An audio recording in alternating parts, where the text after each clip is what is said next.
Greetings, friends. My name is Taji, and today we are going to be talking about how to coach your team with passion and enthusiasm. Couple of fun facts before we get started.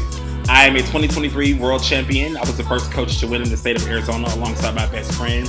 I've won the summit 4 times. I am an international choreographer. I actually just got back from Australia recently. I've been there 2 times. I have done voiceovers for cheerleading music for the past 14 years. I'm one of the few coaches that have won levels 1 and 6, and I love helping people and watching them succeed. Okay, so before we get started, I personally want to thank you for your time and allowing me the opportunity to share my knowledge, insight, and passion for this sport with you. I am going to go through it as detailed as possible, so hopefully you can follow along easy. And of course, at the end, if you have any questions, let me know.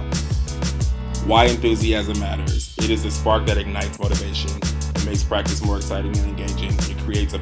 Nope. Let's start that again. Why enthusiasm matters. It is the spark that ignites motivation. It makes practice more exciting and engaging. It creates a positive atmosphere. And your energy helps athletes push through tough days. Now, how I started off versus how I corrected myself and fixed my energy was 2 total different ways of perceiving something. This is why enthusiasm matters as a cheerleading coach. Now, if you want to get better at being enthusiastic as a coach, I'm here to tell you that it requires a lot of acting. I say that because me, for example, I'm naturally kind of loud. I'm naturally goofy. I'm naturally just a bubbly kind of person. And I have a lot of passion for cheer. Well, another coach may have the same passion that I have and want the same outcome that I want, but their personality type is the complete opposite. They're soft-spoken. They don't like being around people like that. They're very direct and to the point. That, my friends, takes practice. It does. And it requires us as coaches to step out of our comfort zones. We are all good at something, or we all favor something in cheerleading, and usually our teams reflect that. So being enthusiastic, if you're not an enthusiastic kind of person, is something you have to practice. And that's where acting comes into play, because through stressful situations that come throughout the season when we don't really have the answers, or we're under just as much stress as the athletes are, we have to hold our composure, because if we look stressed and we look worried, then it rubs off on our team. So acting, if being enthusiastic does not come natural to you. If we want our athletes to step out of their comfort zones and just kind of adapt to what we are teaching them, then as coaches, we must step out of our comfort zones and get enthusiastic about the things that we are not comfortable with.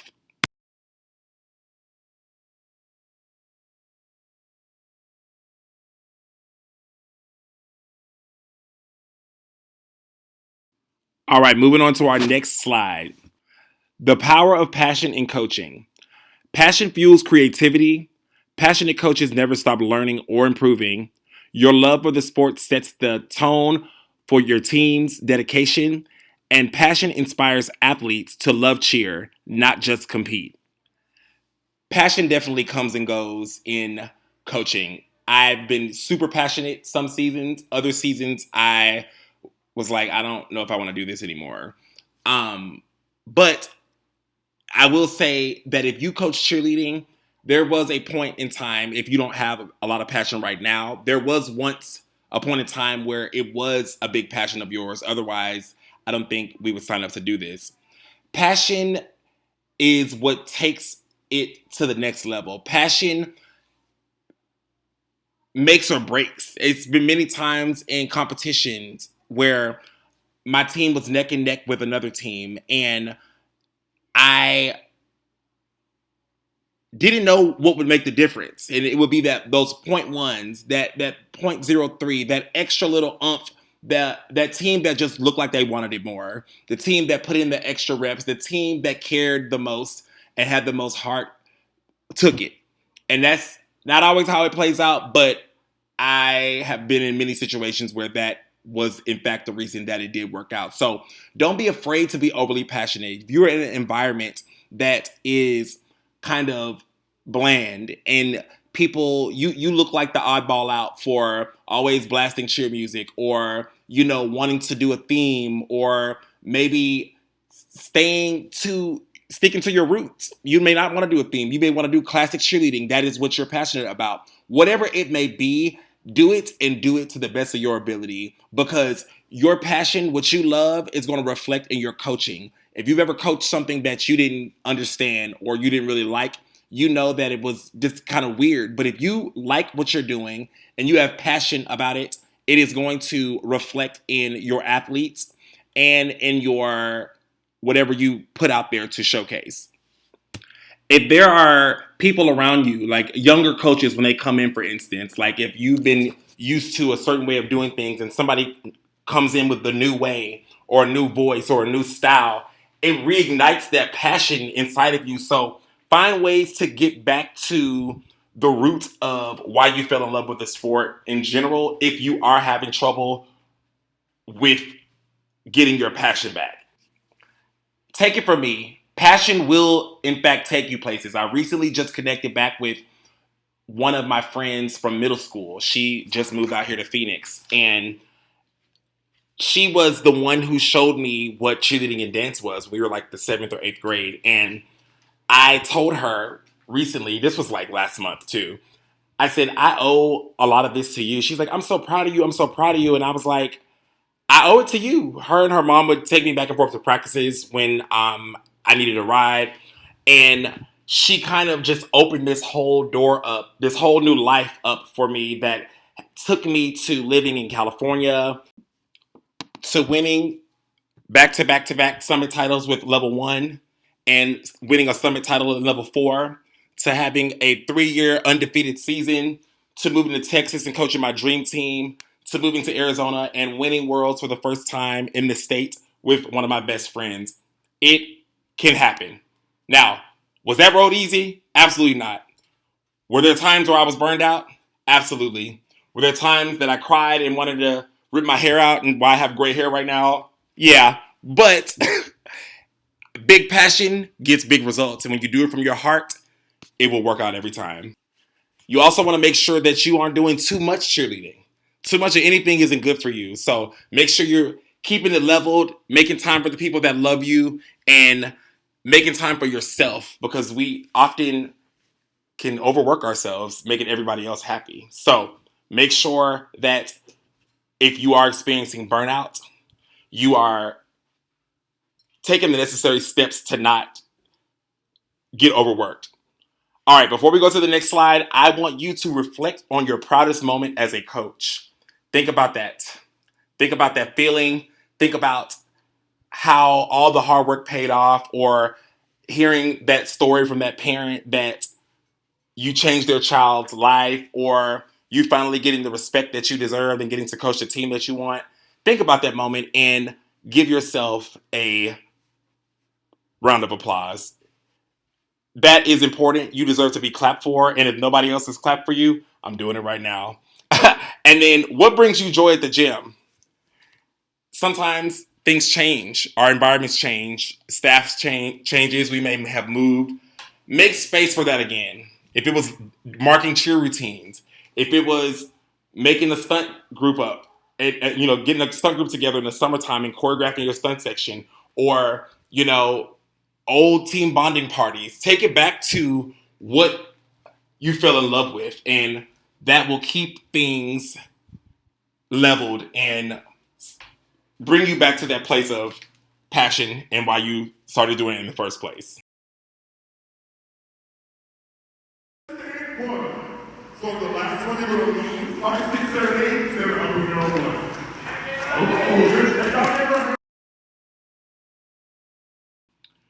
All right, I'm gonna give you some practical ways to coach with enthusiasm.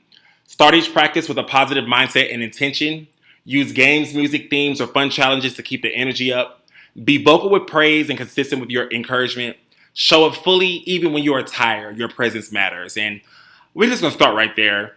don't be that coach that shows up in a bad mood, just kind of like ruining practice just because you had a bad day. We've all been there. And, if I'm having a bad day, I'm probably not going to come in as happy-go-lucky as I normally am. But that doesn't mean you have to just start making them condition more or having them do extra reps just because you are having a bad day. Let's keep that to ourselves. And that comes with maturity. So, like, if you've been doing it a while, you know how to handle yourself. But, like, as a younger coach, I kind of just let my emotions play out too much. And it's just wasted time. Wasted time. And, if you have to do to make sure that the culture of your team stays positive, do that. Because as soon as that happens, I don't know. It's kind of like the kids lose respect, in my point of view. Starting each practice off with positive mindset and intention. One thing I used to do was 3 goals, and it would bring the kids together. They wouldn't be like super anything not attainable, but it would be little small things like perfect timing, no hands down today, and high energy throughout, encouraging the whole time. And once they did that and they accomplished those goals, everybody felt good. It made the team work together, and it's a perfect way to turn around practices if things have been going south. You know how it's just random times where stunts keep falling or stuff just looks bad. It's a perfect way to reroute and change up the energy throughout the practice. And then I know games and stuff are not everybody's forte. Some people don't like that. They just like getting straight to work. But there are still ways you can incorporate little things. That way the kids aren't doing the same thing over and over and over and over. As a kid, even as an adult, when that happens for me, it's like I get bored. I stop listening. It's like autopilot. You go into autopilot. You already know we're lining up and doing this, we're doing that, we're doing this, and we're doing that. And though that is important, consistency and them knowing what's going on so they know like the structure, yes. But don't be afraid to switch it up one day. Maybe start with dance instead of starting with stunts. Or maybe mark the routine 2 times and the best performer gets a Starbucks card or whatever it may be. Like, switch it up sometimes. That way they are on their toes. They don't know what's coming next. So they have to be paying attention. When you do it like that, they are always going to be paying attention more because they don't know what to expect. It's not the same thing over and over and over.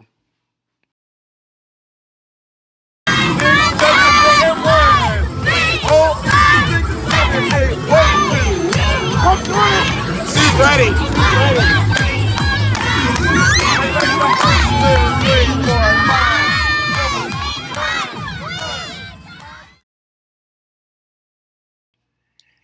Energy is contagious. A team is a direct reflection of their coach. If you are enthusiastic, your team will reflect that. Energy builds momentum. It lifts the room. Every practice is an opportunity to set the emotional tone. Don't allow your team to start or end practice on a negative tone. Make sure you're setting a good example for your athletes. Make sure you're not playing favorites. Make sure everybody gets the same treatment. Obviously, there are athletes that shine and do their jobs and they don't really cause any trouble. They're always there. They're always giving 100% effort. Of course, we are going to look at those type of athletes and favor them because they're doing their jobs. But that doesn't mean we have to show extra favoritism on the floor, if that makes sense. I've been in this long enough to see this play out to the T. Everything that the coach likes, their team reflects. If you like energy, performance, those teams are the stronger performance teams. If a coach likes tumbling, then those are usually the better tumbling teams. If a coach likes baskets, their team usually has good baskets. It goes all the way down to the respect portion and the manners and the way they conduct themselves around other teams. If you are a coach that allows your kids to bicker and argue with each other and talk about each other, then that's what the season's going to be, a season of mess.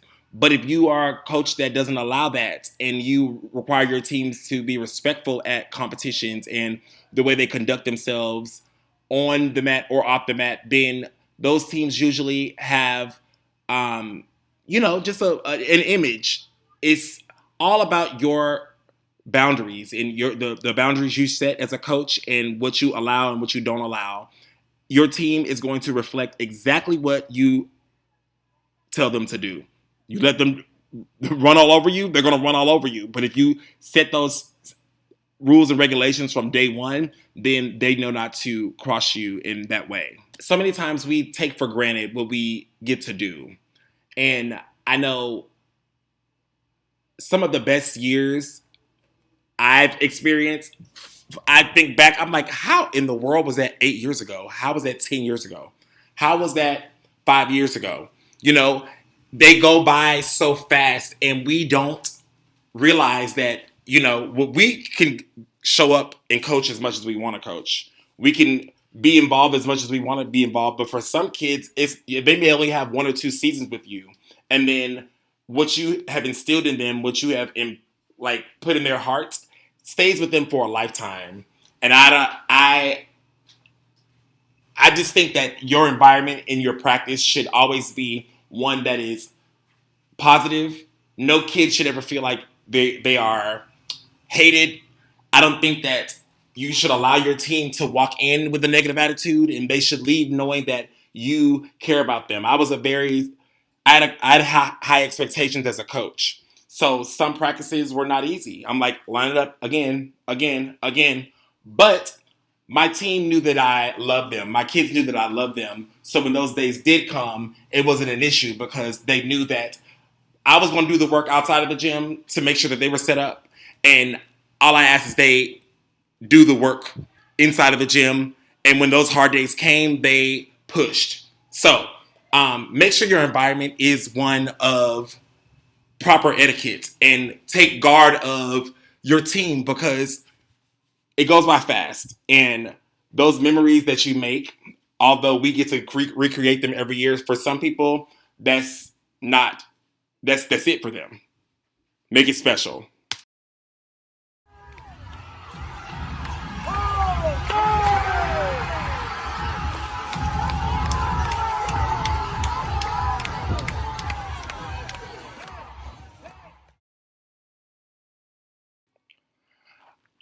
Connect with your athletes. Energy is more than hype, it's connection. Take time to learn your athletes' personalities and goals. Celebrate effort, not just outcomes, and build trust and respect. It deepens motivation and loyalty. Um, Little activities where the team sits in a circle, everybody says what their favorite color is, and what their favorite hobby is, what grade they're in, how old they are. You would be surprised at some kids, like what you don't know about them. It's so cool to it's so cool to see the transformation of an athlete from like when they walked in the gym shy, timid to the end of the season where they're like the team leader. And one of the best compliments that I've ever received as a coach are the compliments that you've helped shape their child into, you know, a part of who they are. One of the dads messaged me um, around Worlds this time, around the time of Worlds this year, and said that I had a big part in his daughter's life, and it's so cool to see that they still remember that and they appreciate that. One thing I did not like about myself as a coach was that I could not. It took me forever to learn everybody's names, and I would beat myself up so bad because I just thought that was so rude. Like, I never wanted to make a child feel like I didn't think that they were important by not knowing their name, but I genuinely just don't remember names fast. I should have had them wear name tags or something until I figured it out. I don't know why I never thought of that. Anyways, but make sure you're making them feel welcome. I know that different places have different policies with the parents and keeping them involved, but they're the ones paying for it. So make sure that you are doing something to make the parents, informed about what's going on at practice, even if you do have closed practices or whatever the case may be for your program or where you're at. Make sure that the parents are in communication, in cahoots, and involved, because some parents are paying a lot of money that they don't really necessarily may not have, or some parents just want to know what their kid's up to. So And then some parents just drop off and pick up. It's different, but make sure that you are opening that avenue for them to go down if they want to be in cahoots with what's going on at practice. Even if it's like a weekly newsletter or an email that goes.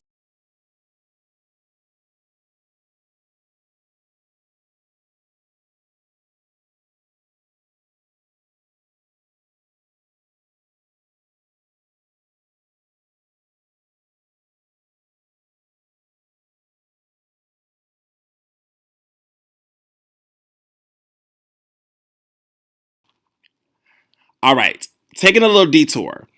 If you're liking what you're hearing and you want more insight and more wisdom, I encourage you to look into my new book I just wrote, How to Coach Your Team to the Top.